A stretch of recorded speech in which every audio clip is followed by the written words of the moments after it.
Good morning children. Welcome in my GK online class. Going to teach you GK. Today's my topic is knowledge park. ये आपकी book में ये chapter name दिया गया है. इसे आप पेज नंबर से इंडिकेट कर लेंगे क्योंकि बहुत सारे नॉलेज पार्क है तो ऐसे आप कंफ्यूज हो जाएंगे खुद ही कि हमको कौन सा नॉलेज पार्क कब पढ़ना है. तो हमने भी यहाँ इंडिकेट कर दिया है, आप उसका फॉलो करेंगे. बहुत से बच्चे ऐसा नहीं कर रहे हैं तो वो गलत कर रहे हैं, वो खुद ही उनके लिए प्रॉब्लम बन जाएगी. तो लिख दीजिएगा पेज नंबर 26 एंड 27. ओके, इसमें जो है कुछ पर्सन्स के बारे में, उसकी खूबियों के बारे में एक्सप्लेन किया हुआ है. मैंने इसे पॉइंट वाइज बनाया है तो आप भी इसे पॉइंट वाइज ही लिखेंगे. बहुत से बच्चे ऐसा करते हैं जो बुक में लिखा रहता है बस उसे लाइन बाय लाइन लिख देते हैं. This is the wrong process.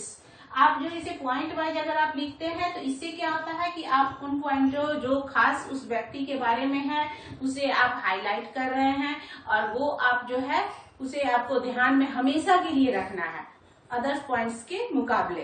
तो हम उस पॉइंट्स को हाईलाइट करते हैं. और अब इससे दूसरा फायदा ये है कि आप इससे बने अगर कोई भी क्वेश्चन हो, फिल इन द ब्लैंक्स हो, कुछ भी रूप में हो तो आप इसे जानेंगे. तो आप इसे, यह इम्पोर्टेंट थिंग्स है, इम्पोर्टेंट लाइन्स है जिसे यहाँ लिखा गया. आप बिल्कुल इसी प्रकार लिखेंगे. तो जे.आर.डी. टाटा के बारे में लिखा हुआ फर्स्ट पॉइंट है, he was a well known industrialist. ये बहुत बड़े क्या है, इंडस्ट्रियलिस्ट है. इंडस्ट्री मतलब होता है जो कंपनियां स्थापित करते हैं, किसी की कंपनी में नहीं काम करते, वो अपनी खुद की कंपनी चलाते हैं और बहुत सारे लोगों को उसमें रोजगार देते हैं. तो ये हमारे इंडिया के लिए एक क्या करता है, बैकबोन का भी काम करते हैं क्योंकि आज इनमें करोड़ों लोग जो है इसमें वर्क करते हैं, करोड़ों लोगों का रोजगार इनसे जुड़ा हुआ है. और इतना ही नहीं, ये हमारे भारत की अर्थव्यवस्था को भी मजबूत करते हैं. ओके, नेक्स्ट है, he had the honour of being India's first pilot. ये इन्हें ऑनर दिया गया था इंडिया के फर्स्ट पायलट, यानी कि इन्हें प्लेन चलाना, पहले ऐसे व्यक्ति थे जो प्लेन चलाना जानते थे, पहला व्यक्ति ये बने थे. तो ये चाहते तो अपना ये जीवन आराम से गुजार सकते थे एक पायलट के रूप में, लेकिन नहीं, इन्होंने एक इंडिया के लिए एक बहुत बड़े इंडस्ट्रियलिस्ट का काम किया और बहुत करोड़ों लोगों के रोजगार देने का माध्यम बना. ओके, थर्ड पॉइंट है, he founded Air India International and first airline of India. Air India International airport जो है वो भी बनाए और फर्स्ट इंडिया एयरलाइंस भी इन्होंने ही बनाया था. देखिए, ये अपने जो धन अर्जन है उसका यूज क्या करते हैं, इंडिया के विकास में भी कर रहे हैं. तो आप एक पर्सन से क्या क्या खूबी देख रहे हैं कि ये बहुत बड़े इंडस्ट्रियलिस्ट है और ये क्या है, इंडिया के पहले पायलट है. और तीसरा क्या है कि इन्होंने इंटरनेशनल एयरलाइंस भी बनाए हैं. और देखिए, इस्टेब्लिश क्या क्या इस्टेब्लिश किए हैं, एशियाज फर्स्ट कैंसर हॉस्पिटल, मतलब एशिया का पूरा समझो, एशिया ये कॉन्टिनेंट है ना, एशिया, यूरोप, ऑस्ट्रेलिया, तो पूरे एशिया में पहला कैंसर हॉस्पिटल जो बनाया है वो पर्सन का नाम है जे.आर.डी. टाटा.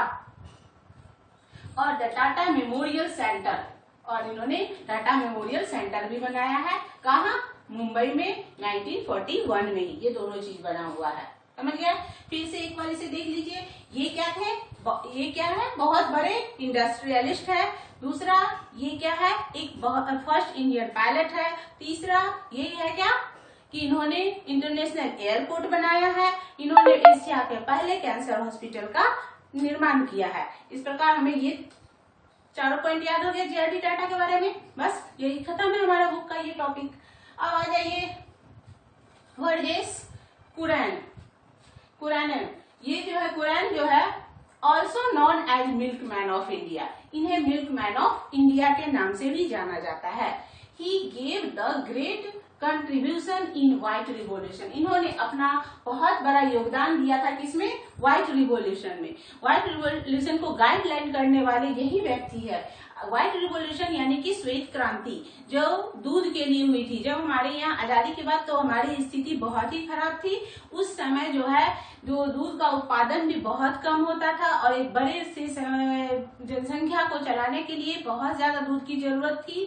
तो इन्होंने क्या किया, एक क्रांति लाई जिसे हम व्हाइट क्रांति कहते हैं, व्हाइट रिवॉल्यूशन कहते हैं. इससे हुआ कि नए नए जो है जानवरों का अधिक दूध देने वाले जानवरों का प्रोडक्शन किया गया और वह जो है तब हमारे यहाँ दूध की बहुत सारे डेयरी प्रोडक्ट बने। जैसे अगर मान ली कहीं गांव में बहुत कैसी ज्यादा दूध उत्पादन हो रहा है लेकिन वही का वही रह रहा है, बाहर नहीं आ रहा है, तो इसलिए डेयरी प्रोडक्ट की व्यवस्था की गई ताकि वहां से किसान वहां ला करके फिर वहां से जहां नहीं है वहां पहुंचाए। इस प्रकार की यह क्रांति इन्होंने की। सेकंड है he gave the great contribution in white revolution. समझ गए? वर्जेस कुरैन का क्या हुआ? दो, ये से मिल्क मैन ऑफ इंडिया भी कहा जाता है और दूसरा क्या कहा जाता है? इसे याद किया जाता है व्हाइट रिवोल्यूशन में इन्होंने योगदान दिया था, इसलिए भी याद किया जाता है। अब आ जाइए साम पिट्रोडा। साम पिट्रोडा क्या है? He is created the telecommunication revolution in India. इन्होंने जो टेलीकम्युनिकेशन यानी कि किसके माध्यम से, इंटरनेट हो गया या रेडियो टेलीविजन, इस सब के माध्यम से जो है इन्होंने लाया। उस समय रेडियो का, समाचार की दूरभाष, जैसे समाचार उस समय सुनना बहुत मुश्किल होता है, रेडियो के आविष्कार हुए, टेलीविजन का आविष्कार हुआ उन्हीं के समय में। और इन्होंने जो है ये एक बहुत बड़ा उसको देखो, होता क्या है कि कोई काम सिर्फ करके कोई छोड़ देता है लेकिन उसका कहाँ कैसे यूज हो, एक तो ये भी एक बहुत बड़ी व्यवस्था ये काम करता है कि हम तो रेडियो का आविष्कार हुआ, रेडियो को पूरे वर्ल्ड में संचार कराना या पूरे इंडिया में संचार कराना, ये भी एक क्या कहते हैं स्टेप बाय स्टेप वर्क होता है जो कुछ लोग करते हैं जिससे वो फेमस हो जाते हैं। तो इन्होंने यही काम किया, टेलीकम्युनिकेशन रिवोल्यूशन लाए थे इंडिया में। Sam Pitroda, he was a technology advisor to the Prime Minister Rajiv Gandhi. ये जो है टेक्निकली एडवाइजर थे किसके? राजीव गांधी के। अब जहां भी राजीव गांधी को किसी प्रकार का कम्युनिकेशन करना होता होगा तो इन्हीं से संपर्क में रहते होंगे। अब आइए नेक्स्ट है TN session. He was the 10th chief election commissioner of India. TN session को हर कोई जो इनके टाइम में इलेक्शन के लिए थे या इलेक्शन करवाए थे तो वो सभी जानते हैं कि ये कितने ही योग्य थे। इन्होंने बहुत ही व्यवस्थापक के द्वारा जो है इसे इंडिया की इलेक्शन को करवाया था और आज भी लोग इनका नाम लेते हैं। इनकी व्यवस्था में जो कर्मचारियों ने जो काम किया वो काफी सराहनीय रहा। काफी मतलब हमारे जो सीनियर्स होते हैं उसका काम क्या होता है कि काम को इजियर बनाना, तो इन्होंने लोगों को यह इजियर किया कि उन्हें क्या दिया, तो चीफ ये जो थे सुविधाएं दी जिससे काम को अच्छे ढंग से आसानी से हो सका, किसी प्रकार की कोई ये नहीं है। और समय पे बहुत समय के ये बहुत पक्के इंसान थे, इतने बजे ये काम होना है तो होना ही है। तो अगर व्यवस्था सही रहती है तो सारा काम सुचारू रूप से अच्छे से होता ही है। तो इन्होंने वही व्यवस्था दी। क्या? 10th chief election commissioner of India थे। He introduced the special voter identification card. इन्हीं के टाइम में जो अभी हम लोग वोटर कार्ड लेकर के जाते हैं ना वोट डालने, तो वो कार्ड इन्हीं के समय की देन है जो आज लोगों का एक पहचान पत्र बन गया हुआ है। और कंप्यूटराइज्ड वोटिंग मशीन सीवीएम जो होता है वो जो है, अब तो ईवीएम भी आ गया है, तो सीवीएम जो है वो इन्हीं के द्वारा बनाया हुआ मशीन है, इन्हीं के समय में ये लाया गया था। तो इस प्रकार हम इस चैप्टर के माध्यम से इन खास लोगों के बारे में जाना जिनका योगदान अतुलनीय है, जिनके लिए शब्द कम पड़ जाते हैं हमारे, कि इनका योगदान आज हमारे लिए कितना इजियर है, कितना आसान हमारे लाइफ को आसान बना देता है। तो आप जैसा मैंने लिखाया है आप उसी प्रकार अपनी कॉपी में फेयर करिएगा और इसे इसी तरह पॉइंट वाइज याद कर लीजिएगा, तो आप कभी नहीं भूलेंगे। समझ गए? तो आज के लिए इतना ही।